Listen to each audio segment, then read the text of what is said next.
Sono vision లో summer AC Mela 0% EMI cash back offers తో ఈ వేసవిని చల్లగా మారుస్తుంది.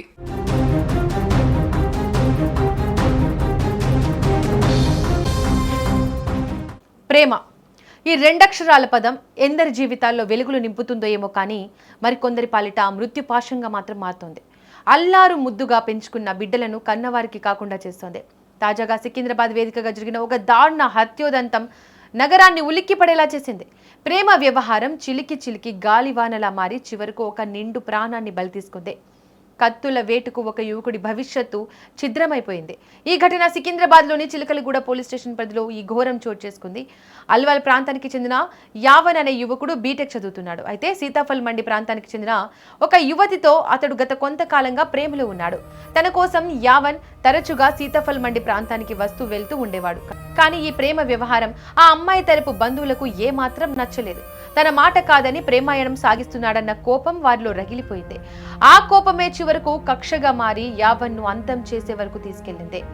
యావన్ తన మిత్రులతో కలిసి సీతాఫల్ మండి ఇందిరానగర్ ప్రాంతంలో సరదాగా టీవీ చూస్తున్న సమయంలో అమ్మాయి తరపు బంధువులు మరికొందరు దుండగులు పథకం ప్రకారం అక్కడికి చేరుకున్నారు. కళ్ళు మూసి తెరిచేలోపు కత్తులతో యావన్ పై విచక్షణ రహితంగా దాడి చేశారు.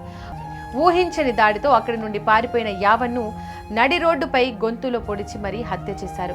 గొంతులో ఎక్కువ కత్తిపోట్లు ఉండడంతో యావన్ తీవ్ర రక్తపు మడుగులో ప్రాణాలు కోల్పోయాడు. సమాచారం అందుకున్న వెంటనే చిలకలగూడ పోలీసులు ఘటనాస్థలానికి చేరుకున్నారు. మృతదేహాన్ని స్వాధీనం చేసుకుని పోస్టుమార్టం నిమిత్తం గాంధీ ఆసుపత్రికి తరలించారు. అయితే ఈ హత్య వార్త తెలిసిన యావన్ కుటుంబ సభ్యులు బంధువులు తీవ్ర ఆవేదనకు గురయ్యారు. తమ బిడ్డను అన్యాయంగా చంపేశారంటూ వారు కన్నీరు మున్నీరయ్యారు. నిన్నటి వరకు కళ్ల ముందు తిరిగిన కొడుకు శవమై కనిపించడంతో వారి రోదనలు మిన్నంటాయి. చదువుకొని ప్రయోజకుడు అవుతాడనుకున్న బిడ్డను ఇలా రక్తపు మడుగులో చూడాల్సి రావడం ఆ కుటుంబానికి తీరని శోకాన్ని మిగిల్చింది. ఈ హత్య తర్వాత సీతాఫల్ మండిలో ఉద్రిక్తత వాతావరణం నెలకొంది. నిందితులను కఠినంగా శిక్షించాలని డిమాండ్ చేస్తూ యావన్ కుటుంబ సభ్యులు బంధువులు పెద్ద ఎత్తున ఆందోళనకు దిగారు. మృతదేహంతో కలిసి రహదారిపై బైఠాయించి నిరసన వ్యక్తం చేశారు.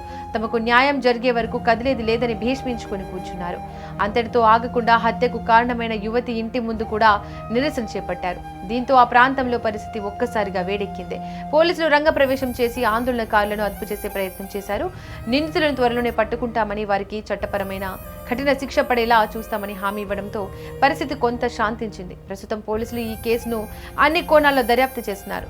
నిందితులు ఎవరెవరు, ఈ హత్య వెనుక ఎంతమంది హస్తం ఉందనే విషయాలపై ఆరా తీస్తున్నారు.